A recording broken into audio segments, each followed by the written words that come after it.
Samantala, aminado si Presidential Anti-Organized Crime Commission Undersecretary Gilbert Cruz na may natitira pang POGO o scam hub sa bansa. Pero ayon kay Cruz, mga small hub na lamang ito at hindi na katulad ng dati na may libu-libong empleyado. Nanindigan ng PAOK na mas pinalalakas pa nila ang kanilang puwersa para tuluyang masugpo ang POGO sa bansa. May mga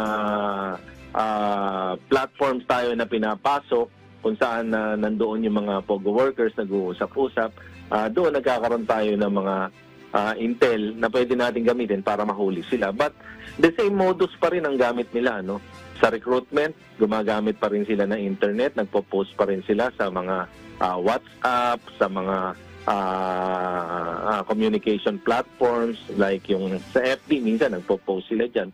So, pag nakahagip namin yun, nagkakaroon kami ng mga intel at doon nahuhuli natin sila.